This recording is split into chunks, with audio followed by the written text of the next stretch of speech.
새로운 뉴스의 새로운 부동산 뉴스의 새로운 패러다임입니다.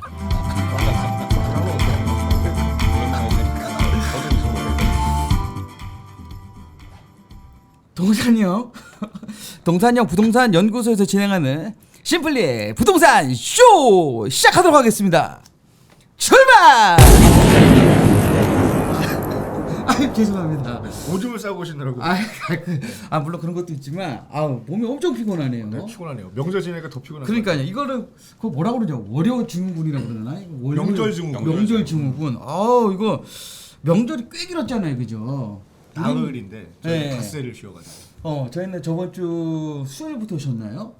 목요일부터 쉬었는데 오늘까지 쉬시는 분들이 꽤 많으신가 봐요. 그런가요? 아침에 차가 없는데. 차가 없어. 네, 차가 없더라고요. 하루 더 휴가를 내신 분들이 네. 많이 계시나 봐요. 그럴 수도 있고 요즘에 워낙 뭐 연차, 월차 이런 것들이 잘 돼 있다 보니까 그런 걸 활용하셔서 하루 이틀 정도 더 쉬시는 분들도 많이 계세요. 어제까지도 차 엄청 막혔다고 그러더라고요. 네. 어제 뭐 올라오는 차도 보니까 12시까지 막 올라오고 있더라고요. 그러니까요. 그 전에 안 올라오고 다들 뭐 하셨나 그래서 올라갔다 오신 거고. 오늘 쉬려고 이제 내일 어저께 늦은막기라도 올라와가지고 오늘 하루 좀 늘어져 있다가. 그 이효정 소장은 명절 때 뭐 하셨어요? 저는 그냥 집에 있었습니다. 그래요? 어떻게 뭐 다른 지방이라든지 아니면- 전혀 저는 내려갈 일이 없기 때문에. 그래요? 민희언님은요? 저도 마찬가지로 뭐 벌초를 2주 전에 해가지고 네. 거의 뭐 집콕을 했죠. 그래요? 안 심심하셨어요? 전화하시지 그랬어요. 저는 바빴어요. 왜냐면 저도 지방에 저 처갓집에도 갔다 오는데 지방이다 보니까 하여튼 갈 때도 막히고 올 때도 막히고 그거 내가 항상 운전할 때마다 느끼는데 내가 이럴 줄 알았으면 부동산 하지 말고 대리기사 이런 거나 좀 할까. 연휴 명절에도 대리기사 수요가 엄청나죠? 지방까지 또 이렇게 가시는 그런 분 많아요. 몸이 피곤하니까 대리분들을 음. 활용하시는 분들 꽤 많이 계시더라고요. 요새는 뭐 택시 가 너무 힘드니까 네. 오히려 택시 그 생업을 포기하시고 대리기사로 전업을 하시는 분들이 많다고 하더라고요. 그리고 갑자기 택시 기사님 얘기해서 그런데 제가 요즘에 그 전기차에 관심이 많잖아요. 네. 그 전기차 때문에 앞으로의 이제 부동산 영향에 대해서 제가 지금 계속 이제 요즘에 연구를 많이 하고 있는데 택시 하시는 분들 같은 경우에도 예전에 지금도 가스차 많이 쓰시잖아요. 그리고 전기차를 요즘에 택시로 하시더라고요. 하시게 네. 되면 쉬는 날이 없대요. 그냥 다 365 일을 할 수가 있대요. 왜?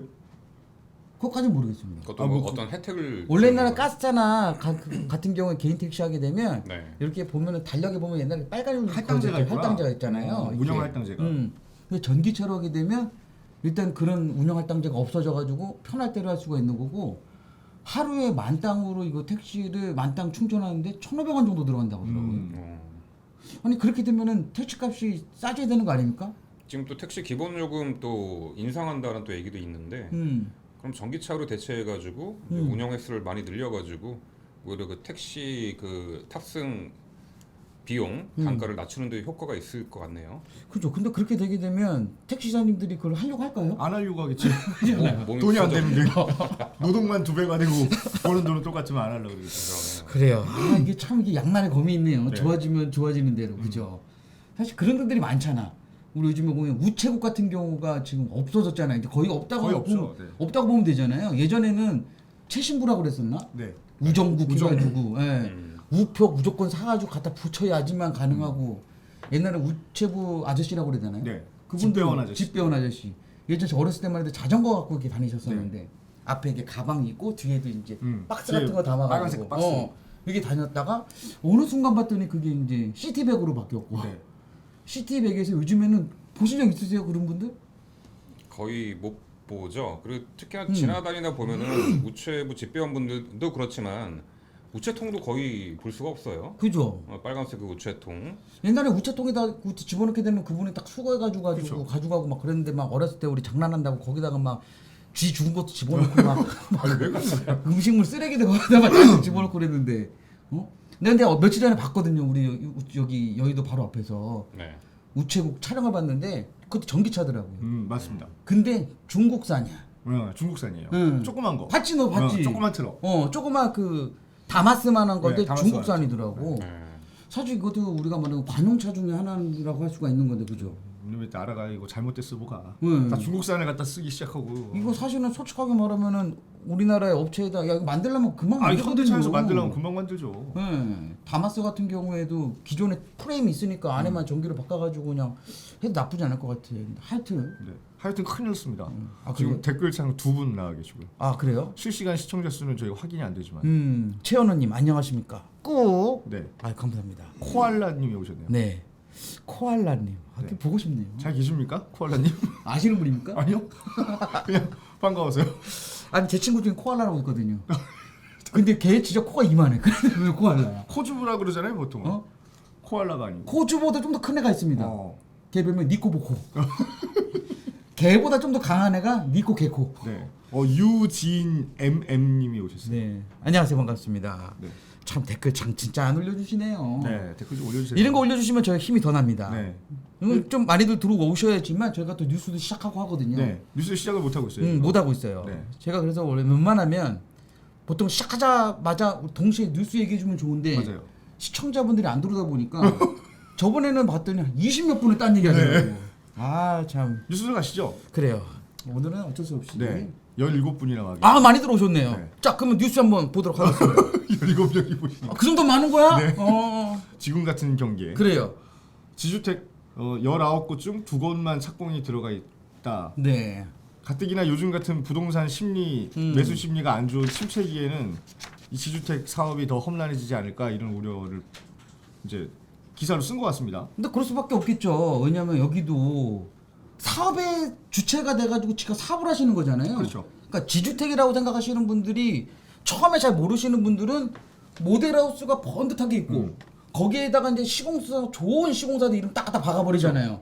어? 좋은 시공사까지는 모르겠어요. 근데 뭐 사실. 대충 보이는 데들 네. 그러면서 그 밑에 조그맣게 써 있습니다.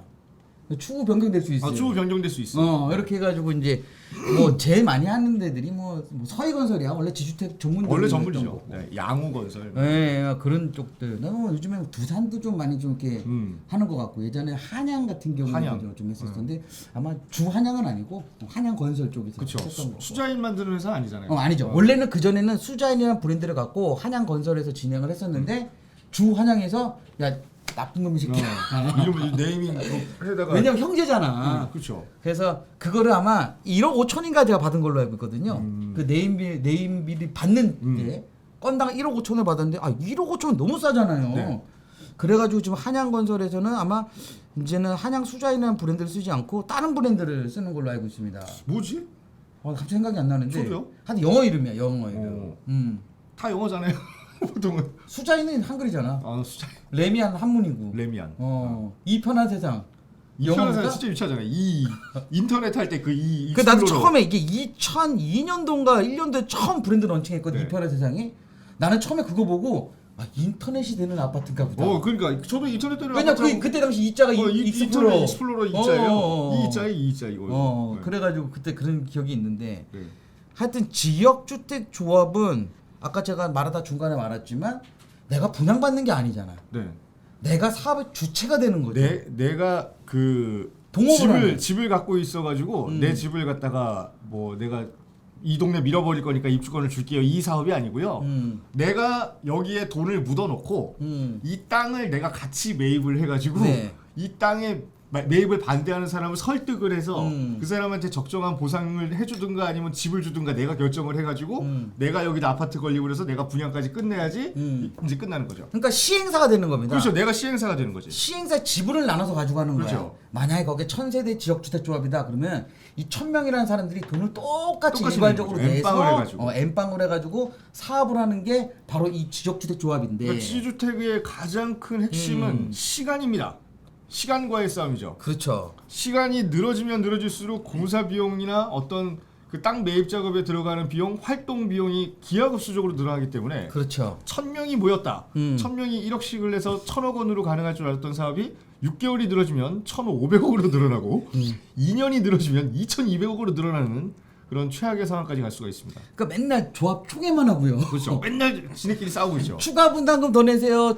조합 총회만 하고 그거 갖고 지지볶고 싸우고 조합장 네가 멱살잡이 뭘 했냐. 하고 막 물컵 날아댕기고 막 한쪽에서 라이터로 불 붙이고 있고 막 이렇게 비대위 되면서 생기고 예. 법원에 왔다 갔다 하고 업무 대행사 날라가고 막 비대위에 비대위가 생기고 아까 있었던 시공사는 어디 간지 모르겠고 감사합니다 하고 뭐 입 닫고 도망간 놈은 요트 파티 하고 있고 막 이렇게 되는 거죠. 그러니까 이게 사실 자기가 직접 사업을 하는 거기 때문에 잘 돼도 자기 탓이고 그렇죠. 안 돼도 자기 탓입니다. 근데 그게 일반 분들은 이런 사업을 안 해봤기 때문에 이 사업에 대한 진행 상황이라든지 방향 자체를 잘 모르잖아요. 잘 되면은 아파트 그냥 분양 받는 거고요. 네. 잘 못 되면은 내가 이때까지 꼬라박은 돈은 다 날아가는 거예요. 근데 더 웃긴 건 뭐냐면 이 조합원의 자격을 유지하기 위해서는 네. 그 관할 지역 내 지역주택 조합 그 지역이 있잖아요. 네. 서울이면 서울, 인천이면 인천 지역 내에 국민평형대 25.7평 이상 되는 주택을 보유하고 있으면 안 됩니다. 그리고 1주택만 또 가능해요. 네. 그래서 내가 얼떨결에 그냥 민연 내가 지역주택 조합을 내가 진행을 하려고 이제 네. 계약금이라고 냈더니 조합은 가입이 된 거야. 네. 그래서 아무 생각 없이 내가 그냥 조그마한 25평짜리 아파트 갖고 있었는데 갑자기 민의원이 내가 지금 집을 하나 살려고 하는데 지금 명의가 조금 그러니까 심사님 저한테 그 명의 잠깐만 빌려주세요. 한 일주일만 쓰고 뭐 한 6개월만 쓰고 다시 제가 다시 살게요. 그래서 아무 생각 없이 그래요. 그러면은 제 이름 갖다 6개월 딱 가져가요. 그래서 내가 잠깐 명의 빌려주고 일시적 집이 2주택이 됐다가 다시 민의원 다시 가져갔어요. 네. 근데 1주택이야. 그래서 입주하려고 딱 갔더니 부적격자라는 거예요. 벌써 막 저 돈 들어간 거 막 5억씩 내고 막 그랬는데. 아이씨, 그거 내 돈 어떻게 되냐 했더니 그거 네 실수기 때문에 네가 잘못된 건데 그렇죠. 돈을 줄 수가 없다. 사실 그래가지고 최근에 가장 크게 이슈가 됐던 데가 송도에 있는 그 마린시티인가요? 마린베인가요? 하여튼 그 친구가 가장 문제가 돼가지고 100몇 가구인가가 못 들어가는 상황이 생겨가지고 100몇 가구요? 네, 엄청 컸죠. 그래서 막 소송 걸리고 막 그랬는데 이렇게 얘기하면 좀 그렇지만 그 아파트가 지금 송도에서 가장 가격이 많이 떨어졌습니다. 지주택 아파트가 뭐 브랜드가 그렇게 좋은 아파트가 들어가지. 근데 막 거기는 진짜 조망이 끝내주거든요. 그렇죠. 이제 저 오션뷰니까. 근데 문제는 좀 여기랑도 멀고 뭐 학교도 없고 좀 이렇게 동그란 게 좀 있긴 있어요. 사실 지주택이 좋은 데는 안 되잖아. 네. 그래서 여기 보시면은 이제 은평구에 요새 또 지주택이 굉장히 핫하게 막 진행이 되고 있고. 연신내역 근처. 연신내역 근처. 불광동 일대. 이 동네만 한 세 군데 정도? 한 세네 군데 정도가 있는 것 같아요. 네. 그래서 이거 다 재개발하고 역세권 얘기하면서 홍보를 하고 뭐 한 40년 된 그 상가 건물 2층 같은 데다가 유니트 이제 짜가지고 거기서 끊임없이 홍보를 하면서 샘플하우스군요. 예, 계속해서 유치를 하고 있는데 뭐 이거는 이 해당 구청에서도 분명히 고시를 합니다. 이 구청 홈페이지 같은 데 들어가셔가지고 재개발 사업 그 카테고리에 들어가시면은 지역주택조합 현황이라고 나와 있어요. 나와요. 서울시에. 나와 있어요. 그래서 토지 매입률하고 그다음에 그 지금 진행 절차 단계하고 이런 것들이 다 나와 있기 때문에 혹시나 혹해가지고 그냥 유니트만 보고 이거 나 계약하면 얼마짜리 받을 수 있어요. 나중에 얼마짜리 될까요? 뭐 이런 거 생각하지 마시고요. 구청에 가서 확인 절차를 꼭 거치신 다음에 저희한테도 와가지고 확인 절차 다시 한번 거치시면 더 좋고요. 그리고 신중하게 판단하셔야 됩니다. 완전 눈 가리고 아웅이거든요. 네. 은평구에 있는 지주택의 일부는요. 기포 고촌에 모델하고 있어요. 아니 거기서도 열심히 하고 있어요. 왜냐면 어떻게든 조합원을 모집을 해야지만 사업이 진행되잖아요. 전국을 대상으로 모집을 해야죠. 전국을 대상으로. 근데 이게 아까도 말씀드렸듯이 그 지역 내에 있는 사람만 되거든요. 근데 그거를 자꾸 눈거래가 아웅하듯이 타 지역에서 해놓고서는 됩니다 해가지고 조합원 모집하는 데가 있어요. 왜? 돈 땡기는 게 우선이니까. 돈을 땡겨야지 우선은. 한 발짝도 못 나가잖아요. 돈 없으면. 그런 지역들도 있기 때문에 이 지역주택 조합은 이 취지는 되게 좋아요. 취지는 이게 제가 알기로 80년대에 나온 거거든요. 그때 당시도 워낙 주택 공급량이 적다 보니까 아파트 금액이 많이 올라갔던 상황이에요. 근데 이거를 서민들을 위해서 너네들이 조그맣게 돈을 넣고 직접 시행을 하게 되면 내가 지금 아파트 사는 것보다는 좀 더 저렴하게 아파트를 구매할 수 있는 사업의 구도를 만들어 줬기 때문에 사실은 80년대서부터 생겨가지고 우후죽순처럼 막 생겼어요. 그때도 아마 한번 뉴스로 한번 이거 내가 시간 나면은 보여주면 좋은데 1980년대 한번 찾아보세요. 80년대 90년대 뉴스 보면 그때도 지역주택조합 이거 사기다 뭐다 그때 뉴스부터 나와. 아니 이게 저기 무주택자 같은 경우는 신락 같은 희망으로 이걸 들어간다니까요. 근데 전 재산을 투자하는. 그 전 재산을 투자하는 거지. 왜냐하면 집이 막 12억, 13억 하는데 내가 아무리 여력을 땡겨봤자 7, 8억밖에 안 되는 사람들은 이런 거에 목숨을 걸고 이제 올인을 한다고요. 맞아요. 왜냐하면 그 주변에 그 저기 시나 서울시나 뭐 어떤 나라에서 국토 재개발을 한참 못하게 해놨기 때문에 네. 이런 지주택 사업이 진행이 된다라고 하면 막 가뭄에 콩나듯이 나오는 브랜드 아파트가 올 것 같은 그런 기대감으로 내 전 재산을 들여가는데 거기에 막 또 개발 호재도 있고 네. GTX 들어온다 그러니까 막 이렇게 네. 될 거 아니에요. 몰빵을 하는데 누군가한테는 올커니 이게 내 인생 역전의 찬스다 이래가지고 먹튀를 하기 딱 좋은 환경이 이제 조성이 된단 말이에요. 업무 대행사죠. 업무 롯데 대행사. 같은 경우는 그렇죠. 그냥 돈 끌어 모아다가 최선을 다해서 노력을 하다가 했는데 그 사람들도 뭐 대놓고 사기다 처음부터 사기칠 요량으로 시작했다라고 얘기하는 게 절대 아니라니까요. 아니야. 내가 봤을 때는 있죠. 이 거기를. 10명 중에 이 사업을 꼭 내가 무조건 내가 성공을 시키겠다는 사람이 내가 봤을 때는 한 명? 한 10%에서 15% 사이. 나머지는 뭐냐면 탈퇴하면 되라지가 한 절반 이상이고 한번 해보지 뭐. 근데 처음서부터 이거를 등쳐먹으려고 생각하는 애들이 한 30%에서 40%그 사이. 그게 진짜 나쁜 놈들이거든요. 가을춘님, 네. 최벨라님, 찬찬맘님, 음. 가을춘님 또 가을춘님은 지역 지역주택. 주택 조합이 아니고 지옥 주택 조합이라고. 맞아요.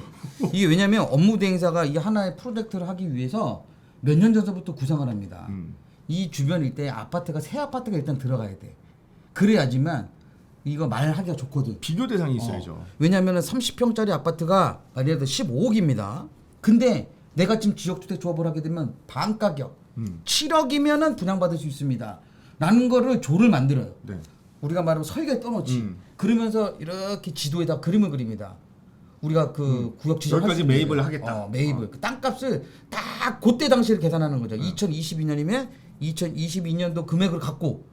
근데 이게 실질적으로 사업을 지내다 한 보면 5년 지나요? 네, 5년 지나요. 그러면 할아버지가 그러지. 그러면은 야뭐 개소리야. 자 생각해봐요. 22년도에 예를 들어서 이 땅값이 1,000억을 주기로 했는데 내가 매입을 해가지고 돈을 줄 수 있는 시기가 2025년도야. 그러면 2022년도에 지금은 법이 좀 규제가 강화가 돼가지고 토지 매입 의향서가 기본적으로 들어와야 됩니다. 그렇죠. 매입을 하든지 아니 토지 매입 의향이 들어와 있든지 매도 의향이 그걸 확인을 해서 80% 이상이 돼줘야지만 지역 토지 허가를 내주는 내줄 거죠. 수가 있는데 돈은 안 주고 계약금 일부만 주고 그거를 갖고서는 매입 확인서까지 받는 거야. 받아놓은 거야. 그러니까 내 돈은 예를 들어 1,000억짜리 중에 돈은 한 10억도 안 들어갑니다. 네. 돈 쬐끔쬐끔 주고 내가 돈 생기면 줄게요 하면서 뒤로는 뭐냐? 2023년도면은 착공이 들어갑니다. 이렇게 이제 얘기를 하죠. 모델하우스가. 그러니까 잔금을 하나도 안 치러놓은 상황에서 착공이 들어갑니다. 이런 얘기를 하니까. 그러다가 조합원들은 잘 모르니까 그런가 보다. 그랬더니 돈을 계약금 1억 5천원 냈어요. 근데 봤더니 실질적인 계약금은 5천만 원이고 1억은 조합 가입비입니다. 그렇죠. 그러면서도 외부 홍보 딱 하지. 이거는 우리가 직접 취입하는 게 아니라 이거의 명의는 신탁이 되어 있습니다. 돈을 빼고 싶어도 못 뺍니다. 라고 얘기한단 말이죠. 그것도 법이 강화가 돼가지고 계획된 세대수의 40% 이상을 조합원 모집을 하게 되면 이 업무 대행사에서 돈을 또 뺄 수가 있습니다. 그렇기 때문에 조합원은 무조건 해야 되는 거야. 조합이 조건이 되든지 안 되든지 간에 일단 무조건 조합을 막 결정을 시켜 놓는 거죠.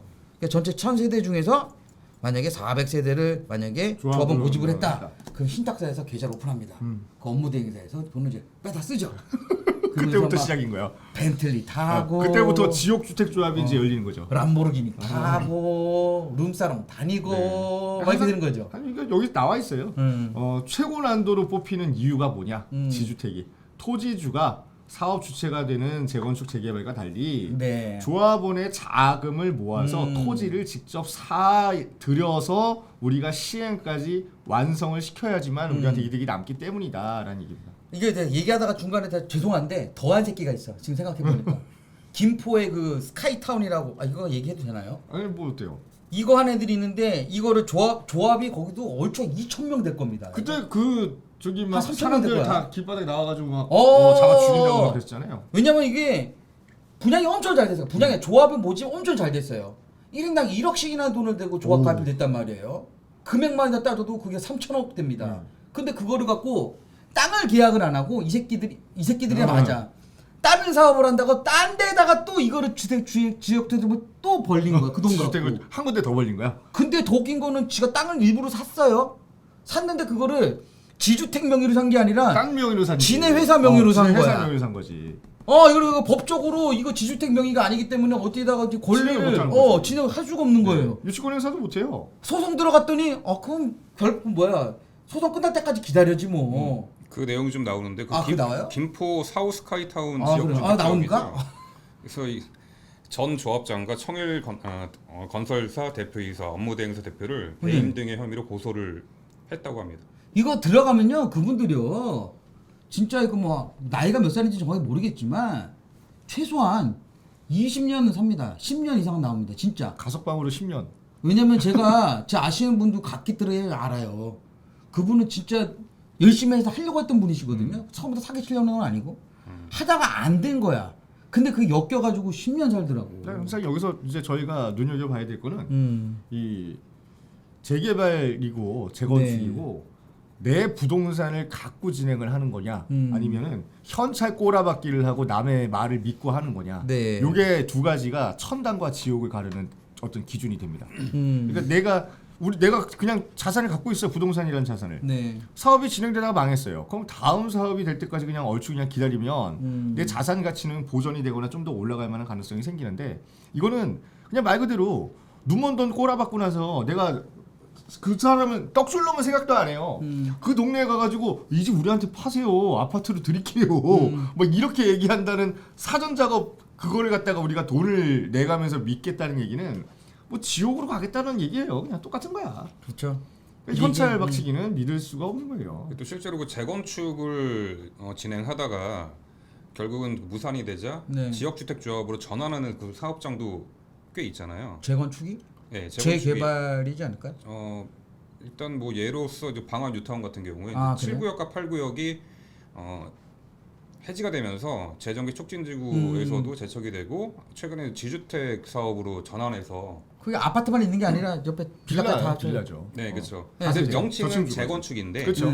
예전에 단독주택 재건축으로 이제 허가를 받았는데 지금 지주택으로 진행한다는 것은 그 끝자락까지 왔다라고 보면 될까요? 그렇죠. 아니, 우선은 뭐 그래요? 기대감이라는 게 나라에서 진행하고 있던 뉴타운 사업이 주민들이 뭐 반대가 있건 아니면 사업성이 불확실해가지고 뭐 중간에 홀딩을 했건 그냥 딜레이를 했건 간에 안 된다라고 생각하고 제척이 돼버리면 포기해버리거든요. 네. 그러면 기대감이 갖고 있던 사람이 50명이 있어. 50%가 있고 나머지 50%는 나는 절대 애초부터 나는 자고 이래로 재건축 사업을 나는 인정하기도 싫고 내가 여기 땅 갖고 있는 게 훨씬 편해. 나한테 돈 더 내라고 하지 마. 이런 사람들이 많이 있다라고 하면 나머지 50%한테 야 너희 어차피 재개발 재건축 사업 망했잖아. 우리한테 차라리 좀 웃돈 쳐줄 테니까 비싸게 팔고 나가. 이러면 50%는 이제 혹한단 말이에요. 거기서부터 시작되는 거야. 나머지 50%는 설득할 만한 방법이 없어. 근데 그게 나도 성공 사례가 거의 없다 보니까 없어요. 네, 없어요. 실제로 원수에게나 추천하는 지주택이라는 그런 말. 원수한테도 추천 안 한다니까요. 그래요? 아버지를 죽인 원수. 너는 지역주택조합이나 가입해라. 아이 미안하다. 내가 너한테도 차마 너한테도 지역주택조합은 추천을 못 해주겠다. 미안하다. 이게 지역주택조합이에요. 원수한테도 추천을 안 하는 거야. 지옥으로 가는 특급 열차 그렇죠. 티켓이네요. 아무리 원수가 밉기로서니 그 지옥을 경험해주고 싶지는 않은 거죠. 아주 나쁜 거거든요. 그러네요. 하여튼 지역주택 조합은 안 하는 게 속편해요. 차라리 내가 그 원수를 참수를 하고 말지 지역주택조합을 저도 권하는 건 아니야. 추천합니다. 도의가 아니야. 그건 안 돼요. 잽도 안 되는 겁니다. 잽도 안 되는 거예요. 차라리 IS한테 넘겨 그냥 원수를. 자 그렇다고 제가 지금 말씀드린 게 지주택을 물론 초기 단계는 안 하는 게 맞아요. 네. 저는 무조건 안 하는 게 맞다. 근데 할 수 있는 그 타이밍이 있거든요. 그럼요. 어느 정도 본궤도에 올라서 보통 이제 착공 들어가기 전에 추가 모집을 합니다. 네. 왜냐면 이 시공사의 그 우리 이 조합 측에서도 자금이 좀 부족한 부분이 생기게 되면 추가 모집을 해요. 왜 100% 분양이라는 건 조합 모집은 없거든요. 왜냐면 세대수 자꾸 늘려. 그렇죠. 어떻게든. 추가 자금을 안전 자금이라도 모집을 해놔야 네. 좀 사업이 그래 수월하게 좀 진행이 될 거 아니에요. 그 추가 모집 기간이 있어요. 네. 그것도 이제 보게 되면 아까 전에 얘기해준 서울시 홈페이지에 가게 네. 되면 추가 모집하는 구간이 있거든요. 그때 들어가면 그래도 조금은 안전한 거죠. 조금은 더 안전한 거죠. 구청에서도 어느 정도 심의를 다 통과했다 이렇게 인정을 해주는 부분이 있으니까. 근데 그때 되면 보통 뭐 2차 추가 모집, 3차 추가 모집 이렇게 해가지고 근데 그 금액은 물론 비용이 많이 작진 올라가요. 않아. 비용이 엄청 커요. 그거. 근데도 어느 정도 사업이 본궤도에 올라 있다라고 안정성은 그나마 그렇죠. 조금 담보할 수 있는 거니까. 그럴 때는 한번 맞아요. 괜찮다. 그럴 때는 괜찮아. 괜찮다기보다는 조금 좀 안전한 거지. 안전한 거고. 네. 그리고 지방에 보면 논두렁 산두렁 부셔서 하는 것들 네. 있죠. 그런 거는 좀 웬만하면 안 하면 웬만하면 좋다. 안 하는 게 좋다. 왜냐면 네. 조합원 분양가가 네. 일반 분양가보다 비싼 데가 더 비쌉니다. 많습니다. 네. 그래서 이런 사업 건수가 우후죽순 늘어나가지고 네. 광주광역시는 80건이 지주택으로 지금 진행되고 있대요. 부산, 대구, 인천, 의정부, 용인. 네.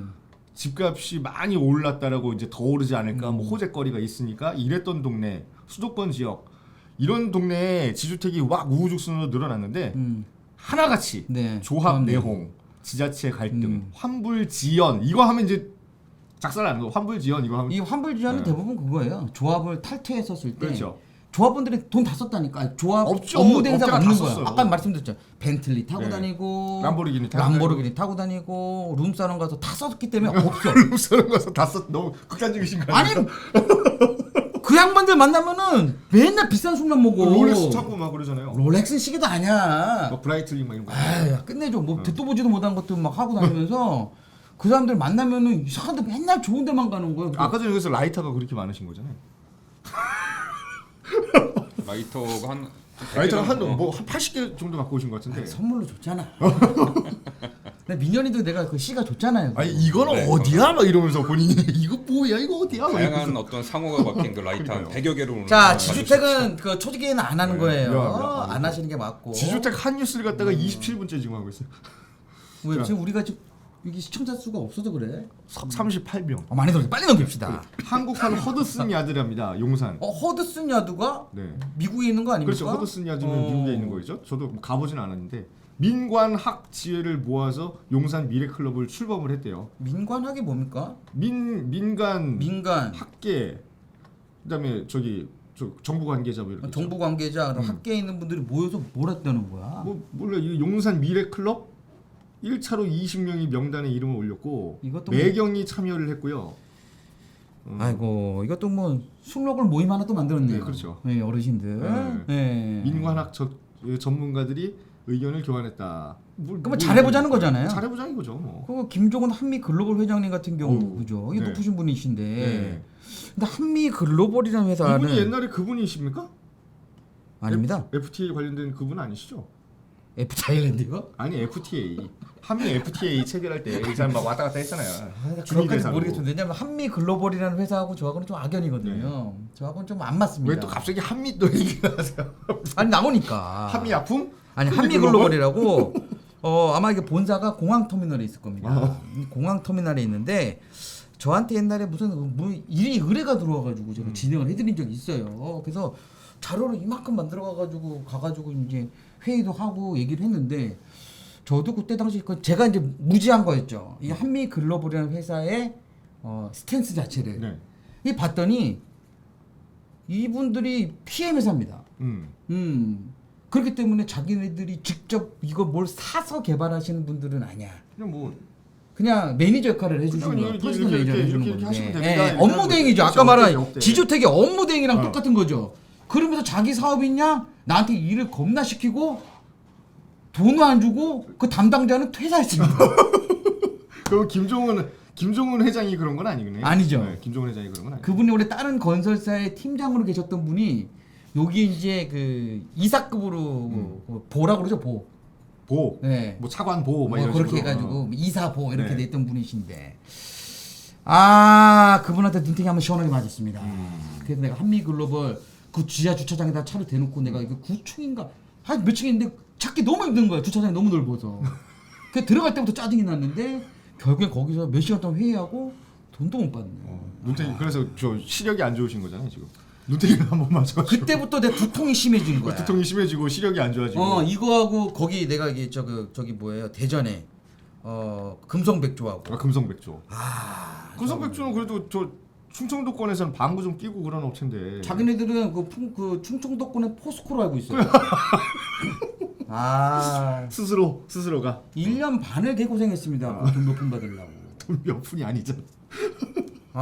그 어르신 진짜 네. 끝내주세요. 그래서 뭐 허드슨 야드 이거 이제 뉴욕 맨해튼에 있는 차량 기지 위에 맞아요.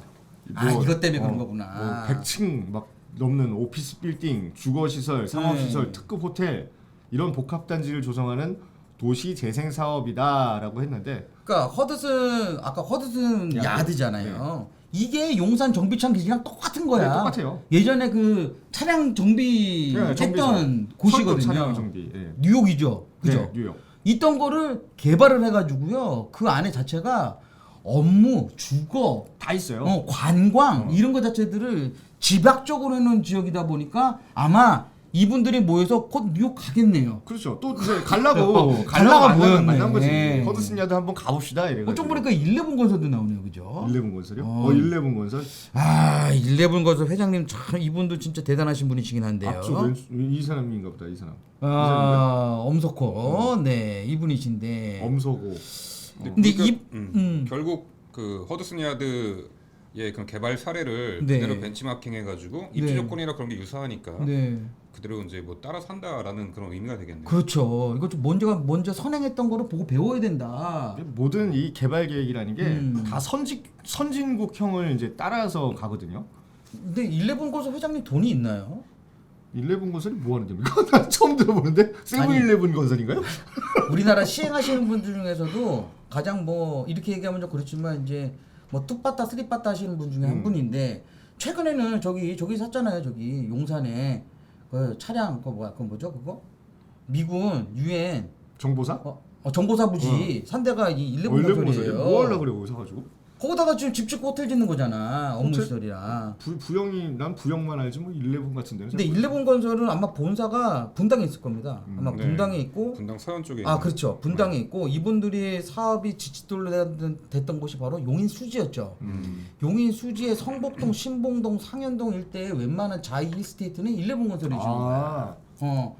그리고 여기에 어깨 좀 나란히 하셨던 분이 DSD 3호라고 그분들도 좀 괜찮은 분들 중에 하나시죠. 근데 이번에 용산 거를 매입을 했기 때문에 자기 땅값도 좌지우지할 수 있잖아요. 이게. 그렇죠. 그러니까 이 사람은 무조건 가가지고 좋다 해줘야지.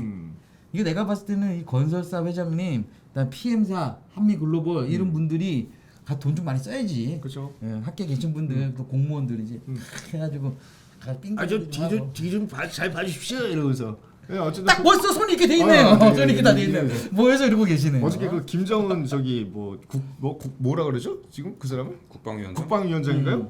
했더니 울더라고 막 왜 울어? 사람들이. 아니 이러니까 이거 비슷하네 약간. 이거 비슷하네. 그러니까 내가 봤을 때 앞줄은 그래도 돈이 있으신 분들, 네, 뒤쪽에서는 행정 쪽을 보시는 분들이지 않을까. 관료들. 보니까 그 유엔사 부지를 작년 7월달에 이제 건축 심의가 통과가 됐대요. 네네네. 부지를 이제 낙찰 받아가지고 네. 뭐 굉장히 깊숙이 관여하고 잘 되기만을 바라는. 그렇죠. 아니 이거 완전 금싸라기 관계잖아요. 땅이거든요. 금싸기죠. 근데 이게 사업이 늦어졌어. 이게 왜 늦었냐면 11 건설 돈이 없어가지고 잔금을 못 치렀습니다. 제가 알기로는. 네. 그래서 잔금을 한 해 넘긴 거야. 근데 그걸 정부에서도 사실은 언제까지 기다려? 그런데 그 이자를 탕감해 준 걸로 알고 있거든요. 왜 뭐가 끈이 있나? 얘 말고 사례가 없는 거야. 그러니까 뭐 그 끈이 큰 돈을 있겠지. 갖고 들어올 수 있는 그렇죠. 애들이. 하여튼 뭐 잘 될 거라고 난 믿습니다. 이번에는 좀 돼야 돼. 복합 개발이 좀 들어가야죠. 좀 돼서 용산 자체가 좀 활기를 좀 띄워줘야 우리나라의 중심부잖아요. 제가 이제 옛날 방송에서 얘기할 때는 여기가 허파다. 허파 같은 지역이기 때문에 여기가 잘 돼야 된다라고 얘기를 많이 하고 있는데 하여튼 뭐 부동산 전문가 중에서는 용산 후졌다는 애들이 있습니까? 바보죠 그럼. 그러니까 그 전문가라고 할 수가 없는 거죠. 그는 전문가가 아니라 우리 아들내미도 합니다. 라이트하우스지 그 라이트하우스. 라이트하우스도 물어보면은 그래도 용산은 좋다고 할 거야. 자, 서울 아파트 6억 이하의 거래 비중이 전체 네. 거래 건수의 40%가 넘어갔다. 음. 금리가 치솟아서 극심한 거래 절벽 속에 대출 네. 부담이 적은 저가 위주의 거래만 쓰고 올라왔다 이런 얘기인데. 뭐 당연한 거 아닙니까? 뭐 당연하지 뭐 6억 초과한 대출은 뭐 여기서부터가 맥혀버리는데 뭘. 근데 이게 신기한 게 네. 제가 봤더니요. 총 거래 건수가 3,688건. 5월 10일 이후에 아닌데? 이거 뭐야? 총 거래 건수입니까 이게? 유예 조치 시행 이후잖아요. 5월 10일 이후에 3,688건인데 그럼 5월, 6월, 7월, 8월까지 합쳐서 그렇죠. 3,688건이니까 4로 나누면 한 달에 1,000건도 안 되는 한 달에 1,000건도 안 거였네요. 되죠. 그죠? 그 중에 1,445건이나 이제 6억 원 이하 거래가 됐다고 네. 하는 거거든요. 사실 6억 원 이하에 사시는 분들은 그죠? 서울에 그죠? 아파트인데 아파트 6억 이하짜리가 이거 눈치고 찾아보기가 지금 쉬울까요? 10채 중에 한 채 정도가 6억 이하인 걸로 제가 알고 있는데 그러면 결국은 이거는 제가 봤을 때는 그래도 투자자보다는 실거주에 실거주 있는 쪽이죠. 사람들 쪽이 움직였다고 볼 수밖에 없는데 음. 그럼 실거주 사람들이 당연히 집을 사는 거 당연한데 그 40% 되는 게 무슨 중에 100%가 돼도 내가 봤을 때는 더 심각한 거는 어. 이렇게 매가가 이제 하위 네. 아파트로 치는 겁니다. 아파트로. 네. 딱 아파트의 써있잖아 아파트. 아파트의 어떤 가격 중에 5분이 그러니까 1분이죠. 1분이 네. 제일 낮은 저렴한 아파트거든요.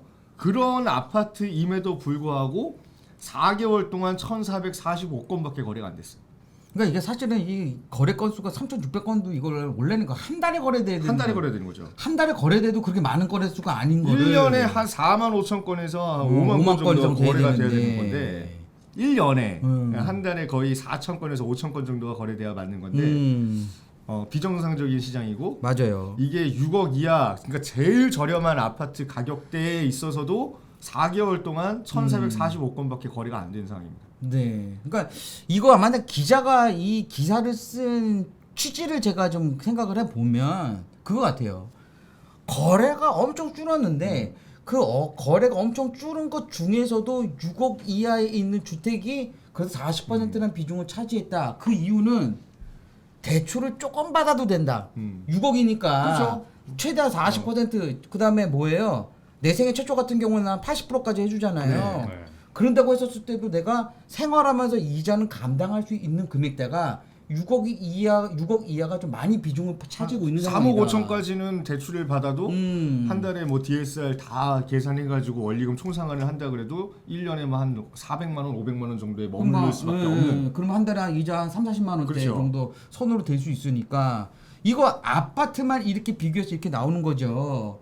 이거 저희가 한번 시간 나면은 한번 제가 한번 또 보여드리는 시간이 있으면 좋겠지만 아파트 거래가 만약에 한 구에 10건이라고 한다고 하면 다세대 빌라는요 거의 5~60건입니다. 560건이죠. 네. 지금은 완전 역전됐어요. 완전 역전된 지 완전 꽤 됐어요. 역전됐어요. 진짜. 이제 완전 역전돼서 아파트 거래량이 최소한 3~4배 이상이 다세대 빌라가 훨씬 더 많거든요. 근데 그 중에서도 뭐 투자가 반, 실거주가 반인지는 잘 모르겠어요, 사실은. 근데 내가 봤을 때는 투자가 내가 봤을 때는 한 80% 80이에요. 투자가 80이에요. 다세대 빌라는. 다세대 빌라에 실거주 목적으로 들어가시는 분들은 거의 다 대부분 다 전세 수요라고 보는 게 맞는 거고. 그 나머지 20%는 뭐냐면 그거지. 전세 사기 당할까봐. 아싸리 내가 전세 사기 당해가지고 전세금 날릴 바에는 이거 대출 받고라도 실거주하는 게 낫겠다. 그러든가 아니면은 고급 빌라만 매입을 하든가. 고급 빌라. 좀 방배동. 이상하게 팔리더라. 찬찬맘님이 어. 동작구 본동의 지주택 토지 매입이 95%가 됐다는데 네. 이런 곳은 괜찮은 걸까요? 라고 물어보셨네요. 아니요, 95%가 토지 매입됐다는 거는요, 직접 확인해 보셔야 되는 겁니다. 95%가 매입이 다 끝났다고 한다고 나머지 5%가 문제잖아요. 네.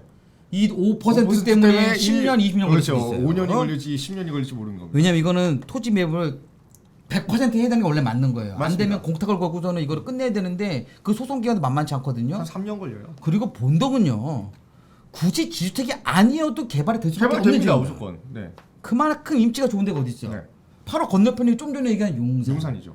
딱 한강 쳐다보고 왼쪽에는 뭡니까? 여의도.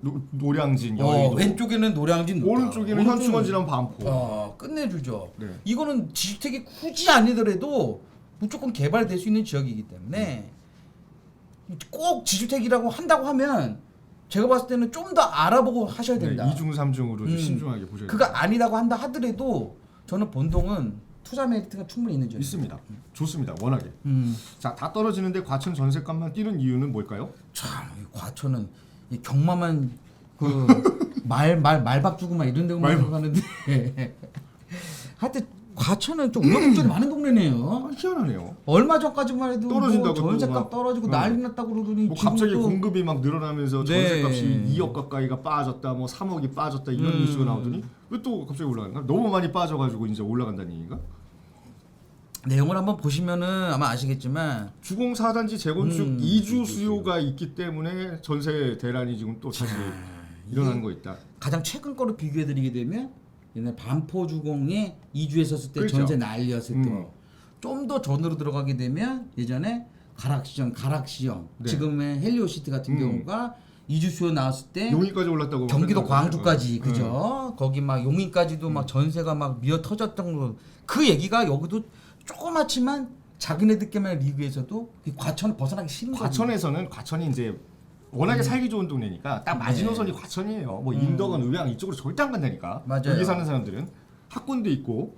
그래서 그냥 요거 1110가구가 이주가 예정돼 있는 거 가지고 네. 여기 살고 있는 세입자들이나 1,400개니까 1,110가구가 이주를 해야 되는 거죠. 이주를 해야 되는 거죠. 요거는 이제 공급량이고. 네. 그래서 이게 이주 세력이 1110가구가 나오는데 과천이라는 바운더리가 워낙에 손바닥만 하다 보니까 그렇죠. 그 안쪽에서 전세 수요가 뺑글뺑글 돌면서 네. 부족한 부분을 확 쏠려 들어가면 거기 전세값이 갑자기 폭 올라가는 뛴다. 거지. 이거는 서울이라는 데도 사실 손바닥만 해요. 맞아요. 서울도 우리가 25개구로 나눠 가지고 본다 그러면 아니 구역 자체가 구 하나를 만약에 돈다. 차가 안 막히고 그냥 키로수만 따져 봤을 때 20분 안에 다 돕니다. 다 돌아요. 네. 한 개 구 정도는 20분 안에 다 돌아.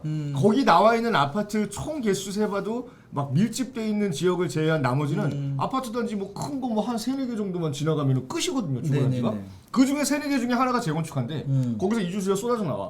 그러면 거기서부터는 답이 없는 거야 이제. 그렇죠.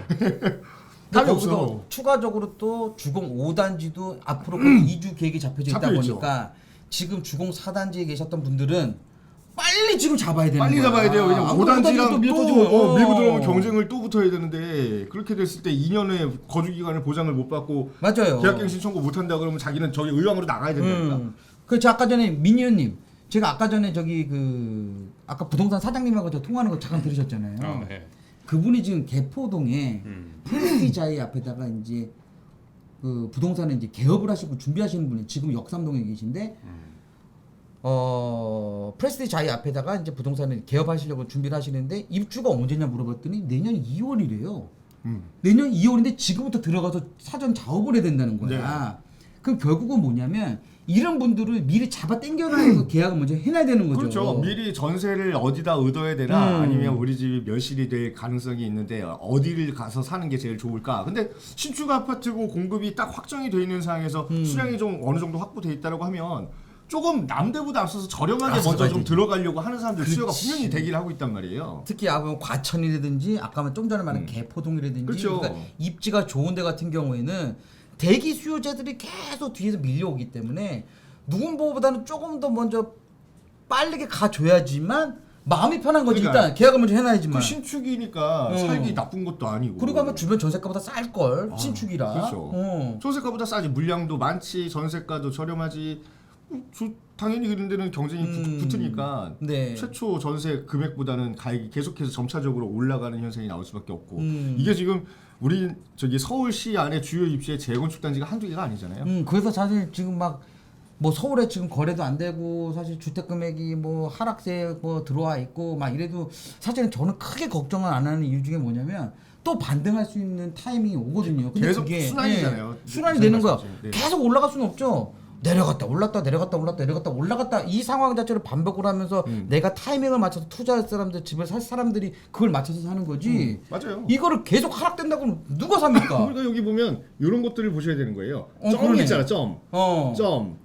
내려가는 점. 내려가는 점. 그렇죠. 올라가는 점. 이거를 전체적으로 추이를 봤을 때 가격 이거 보고 다 똑같단 말이에요. 이게 완만하게 상승 곡선을 이렇게 그리게 되잖아요. 네. 이 상승한다는 게 문제가 되는 거지. 요 하락점 대비해서 이때보다 얼마만큼 떨어졌느냐 요게 중요한 건 절대 아니란 얘기예요. 근데 물론 이런 그래프 보게 되면 일반 분들 주식 같은 거 하시는 분들은 월봉 이때 보고, 샀어야 되는데 그렇지.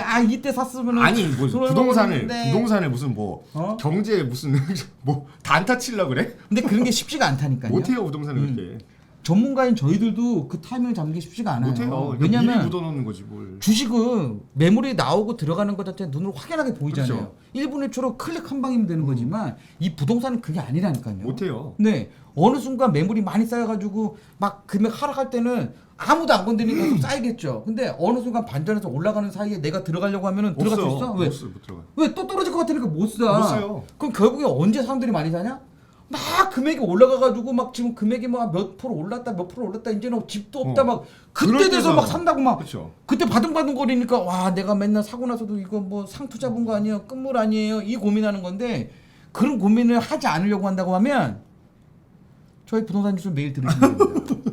서울 전세값 추이가 이렇게 떨어지는 것처럼 보이잖아요. 이게 이제 월별로 차트를 분석을 해놓은 것 같은데 이게 떨어지는 게 아니고 여기 보면은 0.00 이상으로 간 거는 다 올라갔다는 얘기예요. 직전 달보다 다 올라갔다는 얘기고 이게 꺾이는 거는 직전 달 대비해서 0.1%가 갑자기 떨어졌다는 얘기가 되는 건데 요것도 제가 뭐라 그랬습니까? 지금 이사님하고 똑같이 이거 재건축이나 재개발 활성화되면요 이거 다시 올라가요 또 올라갈 수밖에 집이 부족한 걸 어떻게 해 결국에. 그러니까 그 입지를 봐야 되는 거예요. 네. 저희가 말하는 거는 산두렁 논두렁에 있는 집을 갖고 얘기하는 거 아니에요. 그렇죠. 이거 도심이랑 학군지랑 이런 데를 얘기하는 건데. 자, 그 와중에도 또 이렇게 나와요. 또 나오잖아요. 전세값 급락한 인천 연수 수원 영통에서 집을 구할까? 뭐 이게 뭔 소리야? 집 구할까가 뭐야? 집을 구한다고 하면 집을 산다는 겁니까? 모르겠습니다.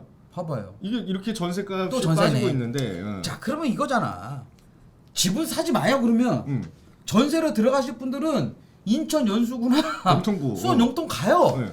그러면 기존에 있는 뭐예요? 전세 금 갖고 금보다 적은 금액으로 들어갈 수가 있잖아. 6% 떨어졌으면은 뭐 애초에 한 5억 하던 게 한 4억 한 뭐 7천, 8천이면 들어갈 수 그러니까 있다. 얼마 또 싸게 들어가지고 이것도 타이밍이라니까요. 네.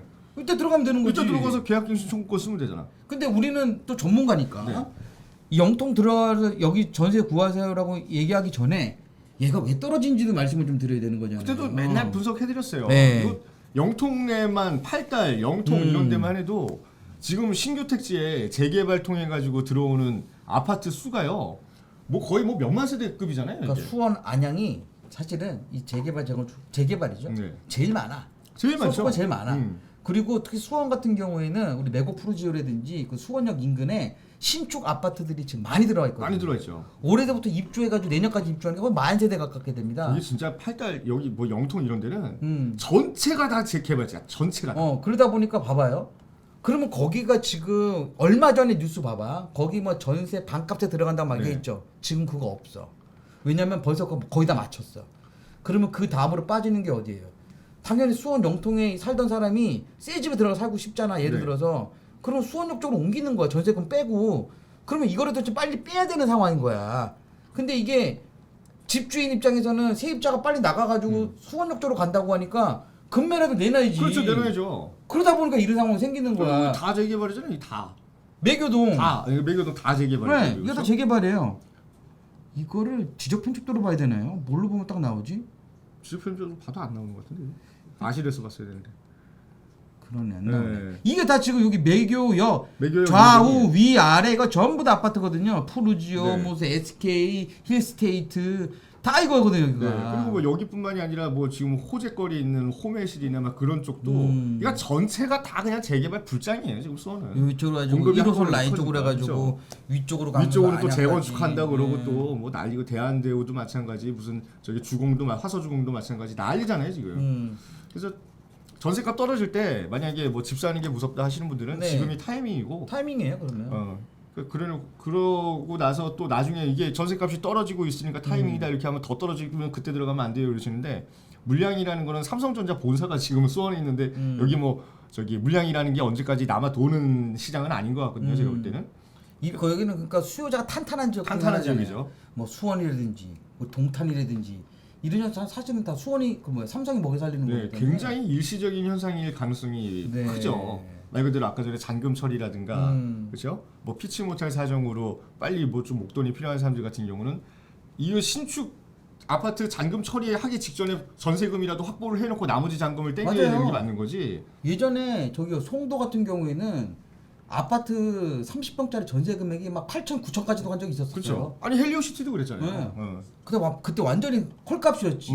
근데 그게 입주 2년이 되니까 더블로 올랐어. 네, 더블로 올랐죠. 더블 정상화가 올랐죠. 되는 거지 이게. 이게 수요가 이제 메꾸라가 되면은 그때부터 공급이 또 모자라다고. 근데 난 얘는 좀 그래. 옥정은 아니, 왜 이렇게 양주를 싫어하시죠? 몰라. 나 좋은 동네 아닙니까? 난 모르겠습니다, 솔직히. 내가 몇 번 가보고 그냥 학을 찌었어. 그 네. 먼 데까지 진짜. 아니 그런 데다가 신도시를 만드냐? 양주 옥정 신도시 얼마나 좋은데. 저도 군부대 그 근처에 나와가지고 찾아봤어요. 야 군대 그 군부대가 있는 데는 뭐야? 왜 군부대가 있는 데가 뭡니까? 결국은 뭐야? 뭐 군사보호 지역이 많고. 군사보호 지역이죠. 그러면 주변에 녹지 공간이 많다는 내용이야. 네, 녹지가 많죠. 그러면 산이에요. 사실 그렇게 되면은 개발에 대한 제재가 많은 곳이고. 네. 그렇게 되면은 확장되기 좀 어려운 거고. 거기서 딱 끝이지. 그러니까 그냥 뭐 공기 좋고 물 맑고 뭐 아파트 사고 싶으신 분들은 좋은데 출퇴근 거리가 너무 멀어요. GTX 덕정역 들어가면은 제일 많은 이용객이 전부 다 군인이야. 야, 덕정역에서 옥정 신도시까지 버스 타면 이거 한 40분 걸립니다. 이거. 엄청 걸려요. 이거 내가 승용차 갖고 간다고 해도 한 15분 가야 돼요. 그런 거리에 있어 이게 옥정 신도시. 그래서 지금 빨리 지하철 연결하는 거를 7호선을 빨리 해줘야지. 연결해주든지 해줘야 되는데 그거 안 하는 이상은 얘도 김포 짝 나는 거야. 부자대원님이 양주 옥정은 통일을 생각하고 만든 거 있죠? 빙고. 역시 현재까지는 의정부 구도심에 살던 분들이 양주 옥정 쪽으로 가는 그 수요 정도밖에 없지 않아요? 아 보통 그러니까 싸니까 가는 거예요. 싸니까. 싸니까. 또 새 아파트고. 싸고 새 아파트고 잘 돼 있어요. 가면은 뭐 호수공원도 있고 깔끔하죠. 왜냐 그 동네에서 그렇게 아파트가 막 모여가지고 파주보다 낫잖아. 그래도 어? 파주보다 낫지 않아? 이게 뭐냐면 아니야. 왜 그러냐면 이게 제가 항상 그 아파트의 기준을 잡을 때 그 아파트의 실소유자들의 소득 수준 되게 중요하다는 말 했잖아요. 소득 수준이 이 지금 양주 옥정에 사시는 분의 소득 수준 물론 제가 데이터를 정확하게 무슨 나와서 제가 말씀드리는 건 아니지만 이 소득 수준이 파주에 계신 분들보다는 조금 적습니다. 확실히 디스플레이 단지가 있으니까. 그러다 보니까 그 분들이 할 수 있는 인프라라든지 인프라가 잘 돼 있고 소득 수준이 좋아야지만 뭐가 다음에 좋아지냐면 교육 수준이 좋아져요. 그게 바뀌거든요. 네. 그게 같이 밑에서 받쳐줘야지만 집값이 올라가는데 그게 아직 부족한 거야. 아마 옥정 신도시 지금 학원 차리신 분들 녹아날 거거든요. 왜? 적은 인원 갖고 몇 개 안 되는 학원에서 다 독점을 할 겁니다. 어린이집, 애들 초등학교에 있는 뭐 학원들 있잖아요. 진짜 이런 것들. 신규 택지개발지구에 그 학원 자리가 되게 귀하더라고요. 귀해요. 하남 미사도 똑같아요. 네. 그리고 더 그냥 녹아 내리는 데가 어디냐면은 교회 시설, 교회, 종교 이런 거 있죠. 종교부지. 이런 거 다 사실은 이 초기 때 싸게 들어가셨던 분들이 학원 같은 경우는 한탕 시원하게 해먹고 죽어도 나와요. 어? 여기까지. 하여튼 근데 옥정은 조금 나는 그냥 그거 옥정이 좀 좋아지려고 그러면 저는 앞으로 한 20년이 있어야 되잖아요. 북한이 멸망하면 이제 좋아질 겁니다. 아니 저는 혹시 북한이랑 우리나라랑 통일될 거라 생각하십니까? 민현님? 근데 여러 가지 뭐 여건상 되더라도 아직 시간이 많이 오래 걸리지 않을까. 안 될 가능성도 통일되기 전에 우리나라가 망할 수도 있어요. 그러니까 근데 나는 이제 통일이 안 될 것 같아. 우리나라가 망할 것 같아. 통일되기 전에. 북한 독일 같은 경우도 이제 동서독이 통일을 하면서 한 10여 년 동안 경제적인 어려움을 겪었는데 경제 규모가 훨씬 작은 대한민국이 이제 남한과 북한이 통일하게 되면은 굉장히 또 큰 문제가 부각될 수 있거든요. 경제적으로. 근데 나는 그냥 우리나라 역사상으로 보게 되면 통일은 안 될 것 같습니다. 왜냐면 우리가 얘기하는 평화 통일이라는 걸 단 한 번도 해본 적이 없는 나라거든요. 전쟁을 위해서 통일을 했죠 항상. 뭐 신라도 마찬가지고 옛날 고려 때도 마찬가지고. 그리고 항상 이게 뒤통수를 치고 통일을 했죠. 항상 뭔가 한 명이 튀어나옵니다. 뭔가 한 명이 튀어나와. 조선 놈들은 역사적으로. 뒤통수를 치지 않으면 승리를 할 수가 없어요. 누구 하나가 혹시 뒤통수 쳐가지고 우리나라가 북한처럼 되는 거 아닙니까? 그러니까 북한이 뒤통수 쳐가지고 중공 짱꼴라 새끼들 데려와가지고 전쟁한 거잖아요. 먹으려고. 그럼 거기도 중국 되는 거 아닙니까? 그렇죠. 아씨. 그래서 뒤통수를 안 치면 우리는 통일이 안 됩니다. 자, 추석 이후의 집값에 대한 전망을 전문가 5인에게 물어봤다. 전문가 5인 우리 3명 있는데 우리 3명한테는 왜 안 물어봤지? 우리 3명한테도 우리 무시해? 무시할 수밖에 없지. 지금 시청자 몇 명입니까? 야 이거 이재민님. 어딘데 본지야? 조선일보니? 본지가 부동산 전문가 5명을 대상으로 이해합니다. 국수로 오용제 같이 네, 박원갑, 그다음에 김학렬 뭐 이런 사람들한테 물어봤나 봐요. 그렇죠? 고준석, 박합수, 이창무 뭐 네. 이런 분들한테. 잘생겼네요. 네, 근데 5명 다 이제 올해 하반기엔 전부 다 하락이다. 전세값은 박합수 아저씨만 상승할 가능성이 있다. 아 전세값이 그냥 전세값만. 왜라고 물어봤더니 금리 때문에 그리고 대출 규제 때문에 거래가 일어날 수가 없다. 다 똑같아요. 그래서 정책을 뭘 어떻게 해야 되냐? 5명이 한 목소리로 대출 규제 완화, 네. 대출 규제 완화, 대출 규제 완화, 대출 규제 완화, 대출 규제 완화. 다 똑같이. 똑같은 네. 답이네요. 아니 이거 대출 규제 완화라고 하는 거는 여기 김학렬이 얘기한 대로 규제 지역을 해제하게 되면 대출 규제도 자동으로 완화되는 완화되는 거 거죠. 아닙니까? 근데 이게 이제 서울이라는 시장에는 적용이 힘들지 않느냐 이런 얘기가 나오는 건데 저는 서울도 충분히 가능하다고 봅니다. 지금 상황에서. 그래요. 근데 이분들도 얘기해 준 건 주택 매수 추천 시기를 이분 두 분은 지금. 그다음에 이분은 내년 초. 집값 하락세 잠잠해질 때는 언제야? 이창모 아저씨는 내년 이후. 이분은 좀 제가 봤을 때는 조금 뭐 의미 없이 대답하신 근데 거. 5명이 다 똑같은 이제 그 진단을 한 건데 대출이 풀리지 않으니까 우선은 거래가 자체가 그냥 불가능하다. 그것 때문에 뭐 금매로 나왔던 물건들이 거래가 되거나 혹은 뭐 가족 간 거래, 뭐 저기 뭐야 증여, 상속 뭐 이런 거래만 일어나다 보니까. 뭐 지금 뭐 하락장을 면할 수가 없잖아요. 뭐 이거를 더 높은 가격을 주고 웃돈을 주고 사야지 뭘 진행이 되는 거지 이게. 민현님 생각은 어떠세요? 지금 현재 여기서 얘기한 게 뭐 문제가 된다는 게 보통 금리, 대출 규제.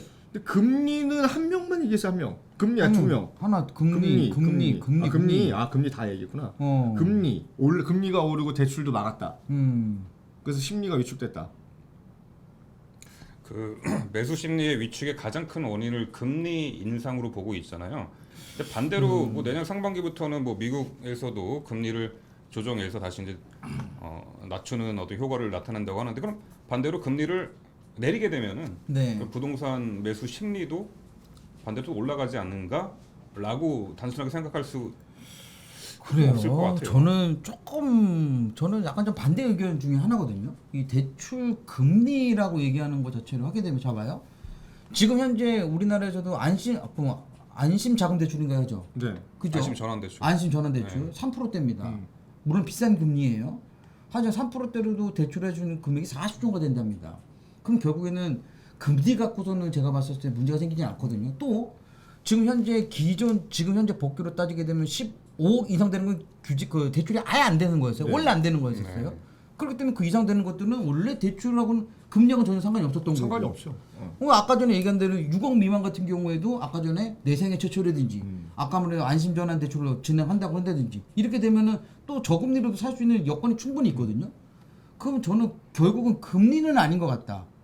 결국 뭐냐면 사람들의 기대 심리거든요. 이 지금 샀을 때 내가 집값이 오를 것이냐 아니면 떨어질 것이냐는 그 기대 심리. 우리 심리 싸움 때문에 얘네들 그 멘탈이 무너져가지고 이제 이런 상황이 벌어진다고 생각하는 거지.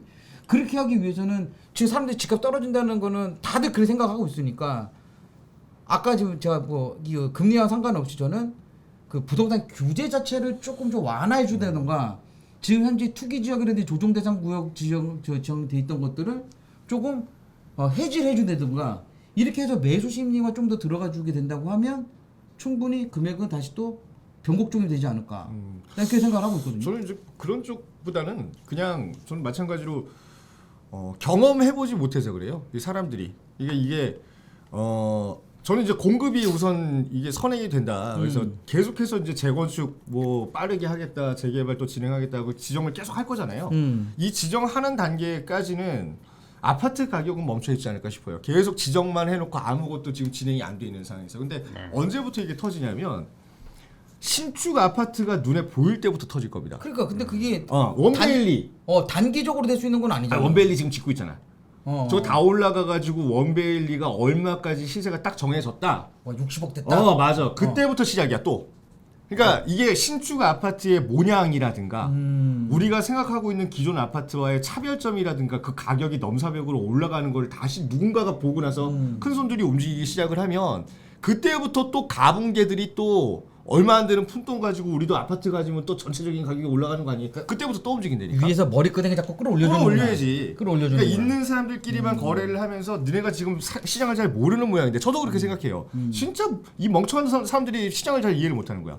너네가 암만 그렇게 사지 말라고 멈춰있다고 해도 신차가 구형차보다 싸질 수는 없다니까요. 신차가 구형차보다 싸지려면은 기능을 다 빼가지고 깡통만 내보내더라도 내구성도 좋고 도장도 이쁘고 새 거니까는 훨씬 냄새도 좋고 좋단 말이에요. 디자인도 좋고. 그럼 그거를 신차를 발표를 하고 실제로 타서 시장에 풀어 나와보면은 이 신차가 한정돼 있다라고 하면 그걸 비싸게 주고 산다니까요. 그럼 그때부터 가격이 또 반등을 하기 시작하는데 그게 가시권에 들어오고 오 씨 내가 저걸 왜 없었지? 하는 또 멍청한 사람들이 또 쌈짓돈을 들고 부동산 쪽으로 유입이 되면 전체적인 흐름이 다시 돌아가는데 그때까지 이걸 규제를 할 수 있겠느냐 이거예요.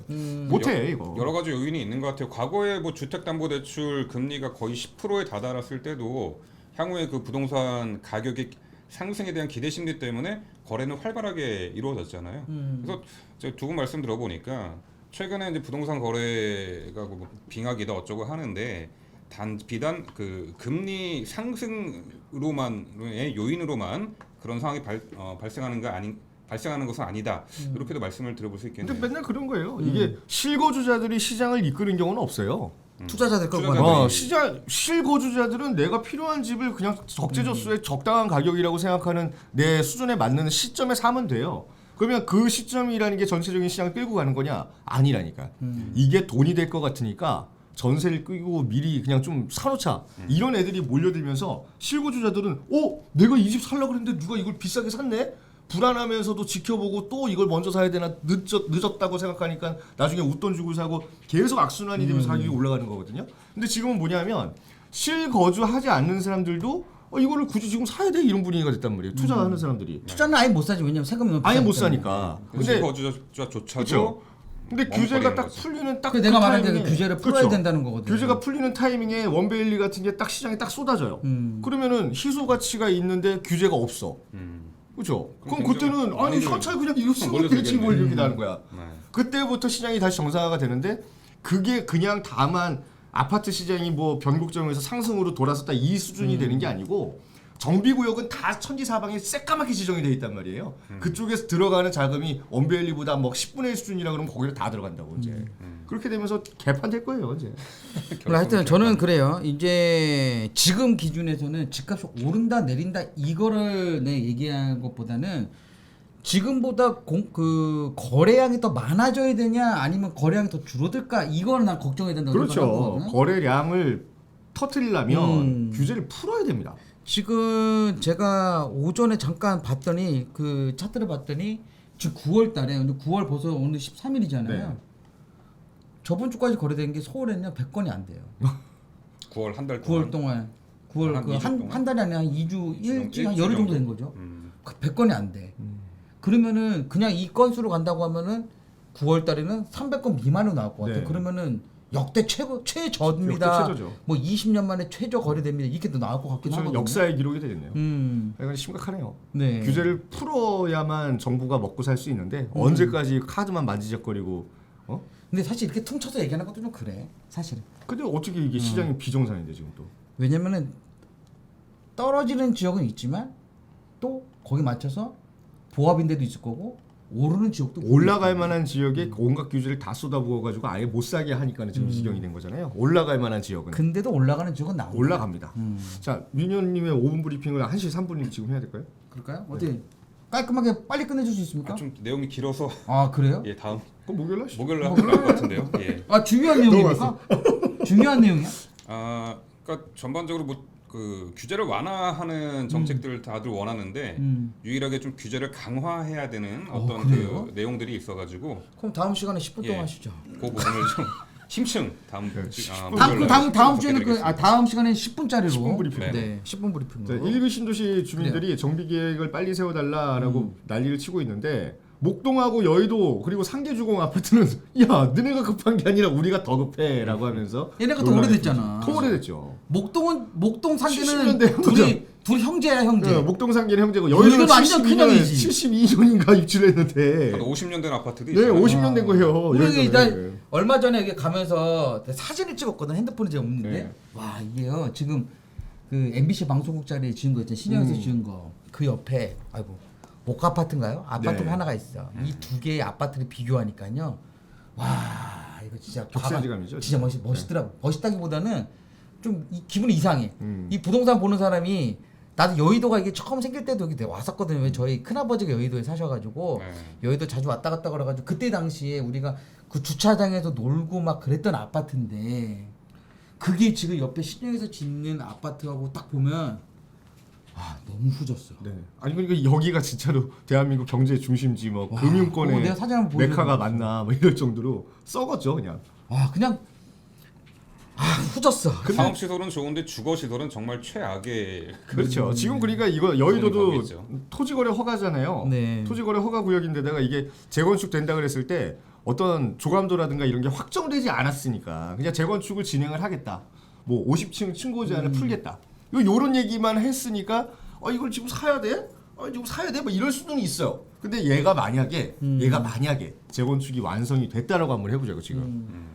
층고 제한 풀려가지고 뭐 55층짜리 막 이런 게 들어와 있어요. 그럼 이게 얼마냐고. 그때부터가 시작인데 그 스타트를 좀 원베일리 입주가 푼다니까 이제. 그러니까 일개 신도시 같은 경우는 90년대 들어간 거. 그렇죠. 그다음 80년대 들어갔던 목동과 상계. 그렇죠. 주공 아파트 서울에. 70년대 들어갔던 여의도. 예.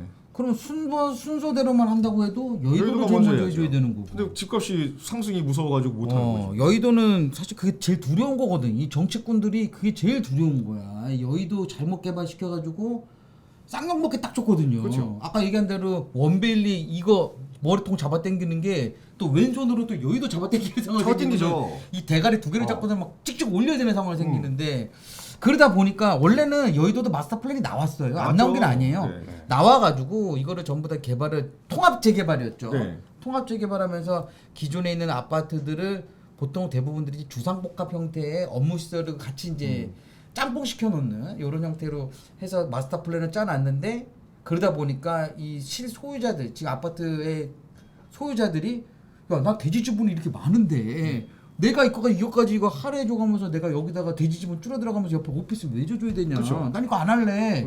이래가지고 사실 문제가 돼가지고 빠그라졌다가 지금 개별적으로 지금 따로따로 좀 들어가고 있는 상황이긴 하거든요. 근데 이런 것도 계속 반복을 해야 될 것 같아. 일개 신도시도. 왜냐면 일개 신도시도 분명히 재건축을 할 수 있는 단지가 있고 재건축을 못하는 단지들이 있습니다. 그렇죠. 근데 그거를 사실은 통합 마스터 플랜을 하게 되면 재건축을 할 수 있는 아파트들이 수혜를 보는 게 아니라 제가 봤을 때는 리모델링만 가능한 아파트들이 재건축을 못하는 애들은 지금 마스터 플랜이라도 나와서 빨리 해달라고 네. 지금 목만 달아야 되는 상황이야. 그렇죠. 안 그러면은 단일로 그냥 해버리면 돼. 재건축 가능한 데는. 그럼 재건축을 할수 야 몰라 나 할래. 그러면은 나는 어떻게 나 리모델링밖에 안 되는데 그렇죠. 니네 집 세핑되고 내 거는 뚱뚱해져. 껍데기만 이뻐지고 이거 몸뚱아리 썩었어. 이게 이 상황이 싫으니까 이거 마스터 플랜 좀 만들어 달라고 하는 거잖아요. 네. 근데 희롱이 형이 24년까지 준다고 괜히 말 잘못해가지고 지금 이 상황인데 좀 기다려야지. 기다려야 돼. 어쩔 수 없어요. 근데 뭐 여의도 같은 경우 여의도가 몇 세대예요 이게 다? 이것도 한 만 세대 됐거든요. 만 세대 가까이 되겠죠. 자 목동이 2만 5천 세대. 그다음에 상계동 같은 경우도 거기도 약 5만 세대 5만 세대 됐거든요. 가까이 그거 더 네. 크니까 거기는요. 그럼 얘네들이 이주 수요들도 생각을 해야 되는 거거든요. 이걸 한꺼번에 절대 개발 못 해요. 하면 난리 납니다. 난리나. 아까 난리 전에 납니다, 진짜. 과천 그거 아파트 그 주공 한 개 단지 이거 이주하는 것 때문에 주변에 전세값이 그 치고 올라가는데 아니, 말 그대로 8만 세대 정도인데요. 세 군데를 한꺼번에 재건축을 진행을 한다. 그래서 똑같은 시기에 만약에 이주 수요가 나온다고 하면 8만 세대인데 지금 보통 한 가구에 2.8명에서 3.2명으로 치거든요. 네. 8만 세대면 25만 명이 이주를 한다는 그거 얘기예요. 어디로 가야 돼? 25만 명이 이주할 택지가 없어요. 이게 분당이 일기 신도시가 100만 명이잖아요. 네. 근데 25만 명짜리면 미니 신도시를 하나 만들어 놓고 이주 대책을 세워 놓은 다음에 재건축을 진행을 할 수밖에 없는 거란 말이야. 없어. 근데 그걸 누가 하냐고. 그러니까. 근데 방법은 있어.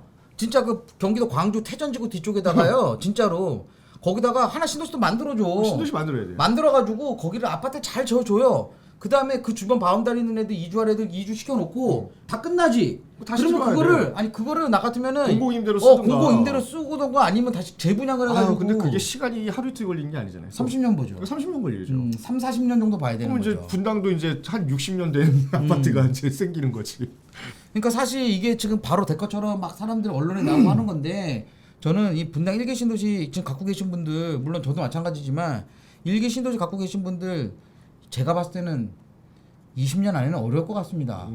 제 개인적인 생각이에요. 그러니까 이게 뭐 좀 정부랑 국회랑 좀 한통속이 돼가지고 특별법을 개정해서라도 빨리빨리 짓겠다. 마스터 플랜을 뭐 단축시키겠다. 뭐 자기네들이 도시계획 전문가를 데려다가 뭐 한 6개월 동안 골머리 싼 다음에 뭐 이주자 택지를 마련해가지고 빨리빨리 하겠다. 이건 이제 군사 독재 시절에 관한 얘기고 지금 이 상황에서 이렇게 정쟁이 심하고 제가 말씀드리기 정말 죄송하지만 이렇게 정치인들 머리가 지금 멍청해진 상황에서는 이거를 같이 이렇게 속도전을 내 가지고 하기에는 무리가 분명히 따를 것 같아요. 네, 그냥 그러니까 형평성을 위해서라도 서울을 먼저 하는 게 맞습니다.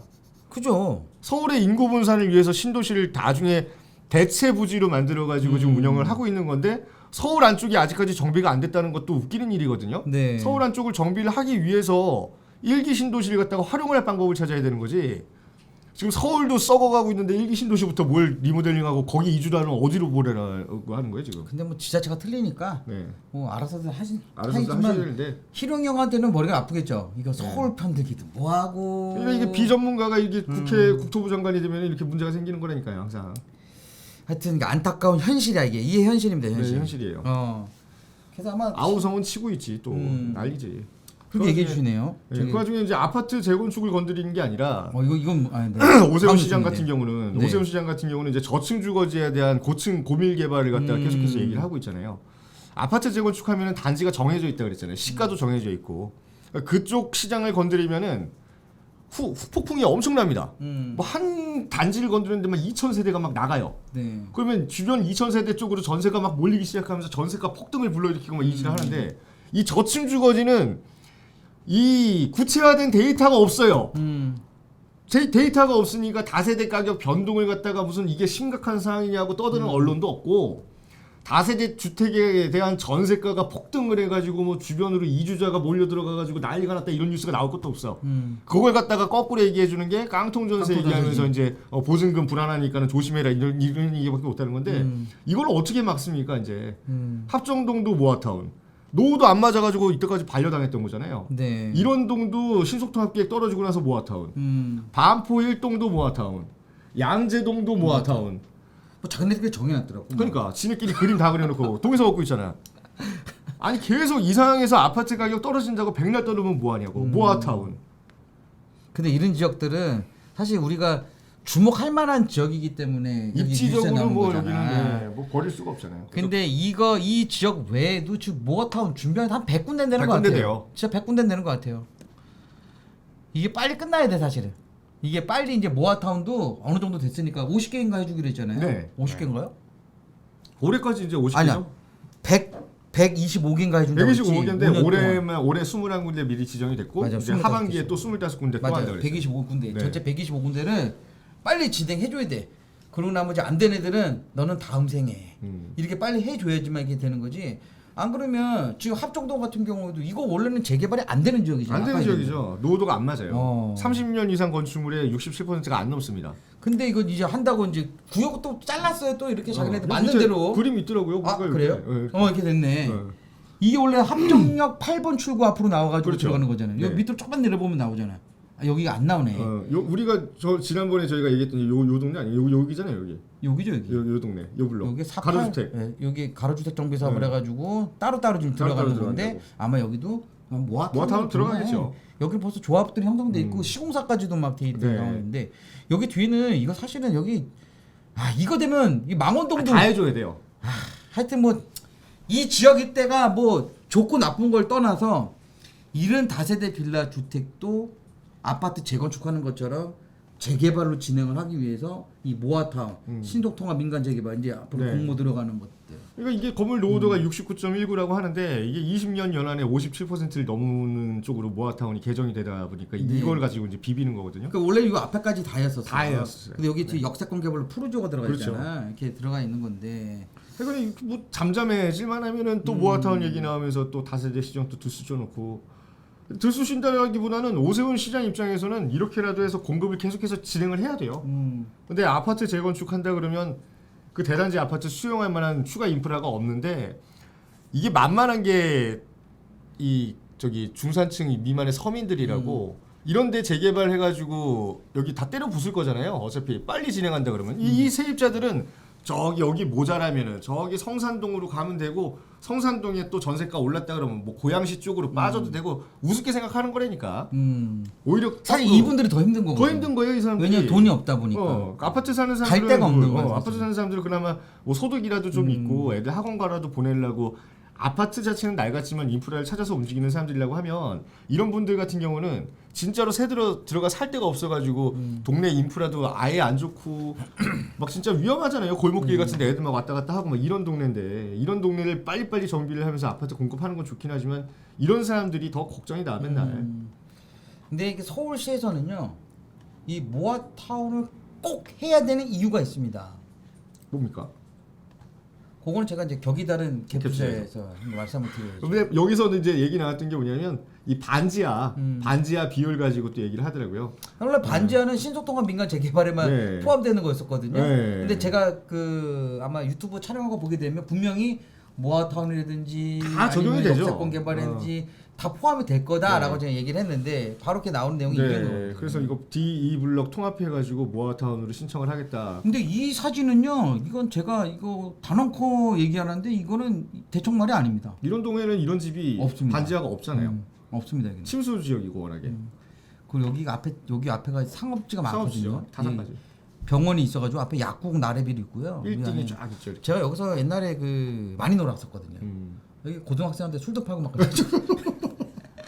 그래서 하루빨리 개발을 해야 되는 건 맞고 저희가 이제 주의 깊게 봐야 될 거는 이게 모든 시장의 지표가 이 KB 부동산 시세 혹은 한국부동산원에 따른 그 아파트 관련 거래라든가 아파트 관련 가격 지표로만 설명이 돼서는 안 된다.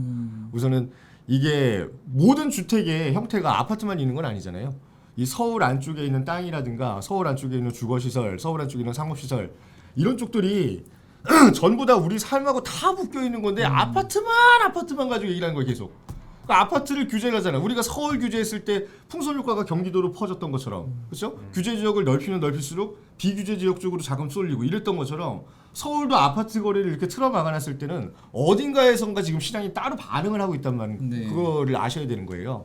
그래서 지금 이런동 대청마을 가면 얼마입니까? 빌라가 지금 원룸이 한 8억 합니다. 네, 원룸이 8억이고요. 원룸이 투룸 8억이야. 이상은 10억이 넘습니다. 지금 반포동도 마찬가지. 반포도 그냥 뭐 매물이 없는데 매물이 없어요. 그 모아타운이 될지 안 될지는 몰라요. 몰라요. 왜냐면 거기가 5군데인가가 막 지정을 그 가로주택 정비 사업 한다고 그래가지고 신청을 해가지고 지금 연변동서가 나왔거든요. 근데 막 반대 파들 너무 많아. 근데 거기가 네. 한 달에 월세를 1,000만원씩 받는데. 그렇죠. 그럼 월소득 그냥 일 안 하고 놀고 먹으면서도 평생 야 먹고 내가 살아가는 게 이거를 있는데. 굳이 아파트 받아가지고 월세 못해, 1,000만원 받을 그걸. 수가 있냐? 못 받죠. 근데 이런 분들이 반대하시는 분이 계신데 그 와중에도 투자하시는 분들은 반포 1동 같은 경우 반포 1동 네, 반포 같은 일동네. 경우에는 투자 들어간단 말이죠. 네. 1번이 물론 아까 말한 이제 모아타운이라든지 가로채 정비 사업이지만 2번이 뭐예요? 거기 그 경부고속도로 경부고속도로 지하화 네. 뭐 이런 것 때문에 가장 수혜 볼 수 있는 근데 지역이다. 저기 모아타운 들어가면 손해예요, 거기는. 그렇죠. 반포 저기 반포자리 보세요. 그 바로 맞은편에 있는 건데 그 정도 규모로 들어올 수 있는 자리에 서둘러서 모아타운 들어가지고 25층 규제 근데 걸렸다가는. 거기도 모아타운 거기 설계 이제 떠는 사람들이 자기네들 35층 허가 받을 수 있다고 또 이상한 얘기하고 있네. 서울시에서 뭐 해주냐 안 해주니 그런 얘기 나오는데. 근데 그런 거 비슷한 게 양재동도 마찬가지예요. 똑같아요. 양재역 근처. 그 강남이라는 좋은 입지에서 뭐 그런 좋은 땅을 서초 강남 이런 데 버릴 수는 없잖아요. 그러니까 어떻게든 지금 당장 돈이 되는 방식으로 추진을 하다 보니까 세상에 원룸이 이제는 방 한 칸짜리 다세대가 10억이 우스운 이런 시기가 됐네요. 그렇습니다. 하여튼 뭐래도 좀 잘 돼서 주택 공급을 좀 많이 활성해줘서 지금처럼 아까 뭐 전문가 5명이 나와가지고 금리 때문에 집값이 떨어진다 이 내용이 아니라 진짜 살기 좋은 집들이 많이 생겨가지고 집값이 떨어진다는 그런 뉴스를 한번 지금 안 사도 언제든지 공급이 되면 그때 내가 싸게 청약을 받을 수 있다라는 시장을 만들어줬으면 네. 좋겠습니다. 8000MJ님이 공모하지 말고 그냥 지정해주면 안 되려나요? 왜 경쟁을 시키고 피곤하게 하는지 동일성 얻는 거 진짜 힘들어요라고 하셨는데 뉴타운이 그래서 망한 겁니다. 아니 그러니까 지정을 해준다는 거는요. 내가 주민들의 의지와 상관없이 그렇죠. 하고 싶은 마음이 없는데 그래서, 지정을 해주게 되면 그 문제가 생기기 그래서 때문에 그때 동의를 하는 얘기를 한 거예요. 거거든요. 탑다운 방식이 아니라 바텀업 방식으로 한다고 하는 게 탑다운으로 먼저 지정해놓고 동의석 얻어와 이러니까 거기에 재개발을 동의하지 않는 사람들이 강성 행동을 해요. 막 불 지른다고. 몸에다가 막 뿌린다니까. 신나 뿌리고 내가 돈이 어딨냐 날 죽여라 차라리 뭐 나를 사지를 자르고 가라 막 이러면서 분탕질을 하도 하면서 강성 비대위라는 게 나오기 시작을 하니까 아유 이렇게 피곤해지고 형사건까지 벌어질 만한 용산 참사 같은 게 대표적인 거거든요.